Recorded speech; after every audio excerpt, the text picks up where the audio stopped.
Hi family, it's all about protective hairstyling in this video, and we'll be looking at what a protective hairstyle is, why the need for a protective hairstyle, the do's and don'ts of protective hairstyling, what to do before, during and after wearing a protective hairstyle, and how I learned to do my own protective hairstyles like you see on this channel.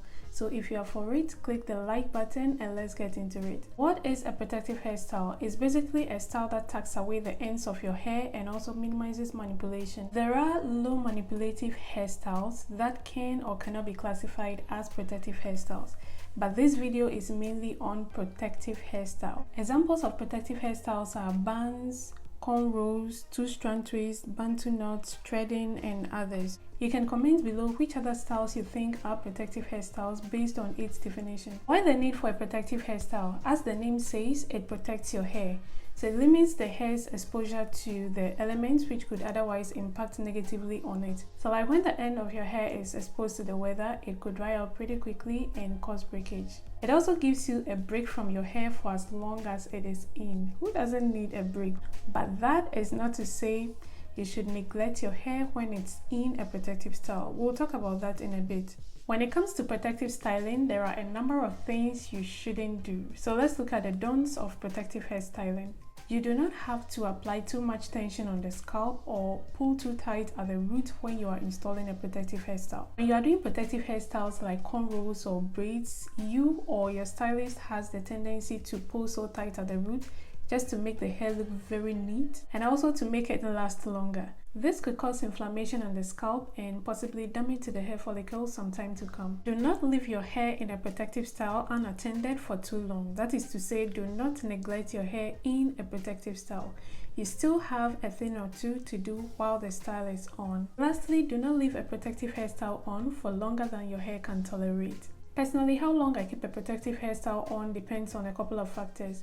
Depends on whether my scalp needs a good wash and I could not possibly do it whilst having the protective style on. Whether or not the style looks great for wherever I have to go to. If there is the possibility of matting or tangling, which normally comes with two-strand twist, and a bunch of other stuff I consider. That is just to say, I keep it in for as long as it is good. And usually it's a maximum of 3 weeks. That's how far I have gone with my protective hairstyles without damage to my hair. Now the do's of protective hairstyling. You should moisturize your hair whilst it's still in the protective hairstyle. Protect your hair when you go to bed. So you could use a satin or silk hair bonnet and or a satin or silk pillowcase. For some styles too, like cornrows, using a scarf will keep it neat. If possible, clean your scalp whilst you still have your protective hairstyle on, because a clean, healthy scalp is what will allow for growth. There are some protective hairstyles that actually dry your hair.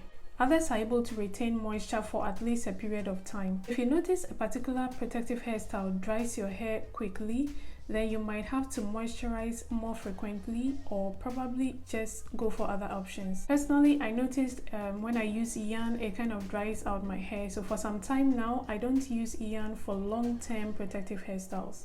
What to do before a protective hairstyle? You should treat your hair. That depends on your wash day routine, but basically you want to cleanse your hair and make sure it has enough moisture in there for a long-term protective hairstyle. I just use my normal routine. I pre-poo, I do ACV scalp treatment, I shampoo, deep condition and seal in moisture before I go in for my protective hairstyle. I also pre-stretch my hair with either chunky twists or banding method just to keep it detangled and stretched before I actually put in the protective hairstyle. The pre-stretching, I realize, helps to reduce pain a lot, especially if you are doing styles that involves parting with a comb. So if you are tender-headed, consider pre-stretching your hair before going in for a protective style. Now, while you have the protective style on, moisturize your hair. I cannot speak for when you are using extensions or weaves because I don't have so much experience in that. But if you use your own hair for the protective hairstyle, then you should moisturize it often, whether on schedule or when you feel it is dry. It wouldn't be fair to lose hair from wearing a protective hairstyle. On the other hand, it's supposed to allow for growth and length retention. But unfortunately, some of the times we neglect our hair once we put them in a protective hairstyle, especially if it's long term and then our hair gets damaged instead. After wearing a protective hairstyle, the best thing to do first is to finger detangle your hair. Finger detangling should be done with something that has enough slip. So it could be a conditioner with enough slip or oil. Makes it easier for you to be able to detangle. Personally, I use oil for my detangling, and precisely the amla oil. Maybe it might change sometime, but for now, that is what I use.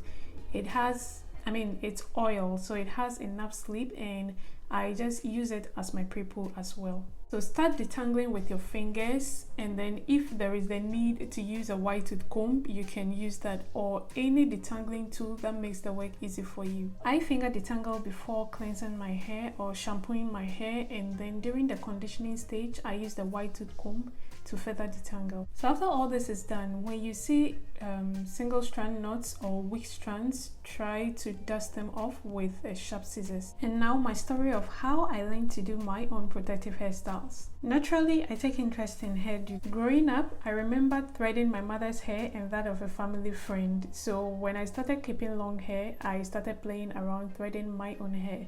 So first of all, I have the interest.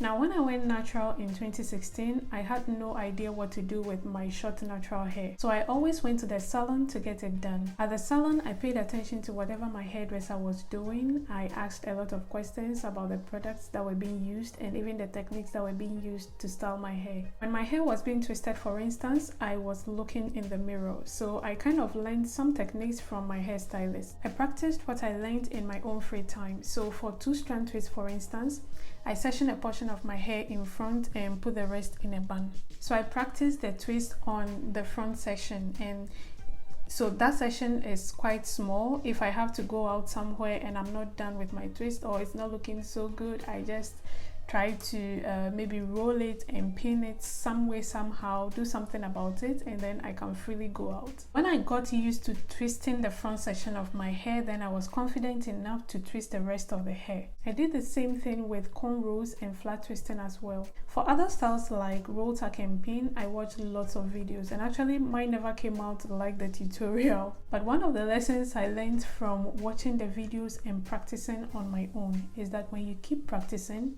you eventually have your eureka moment. You'll be like, so this is what I was missing the entire time.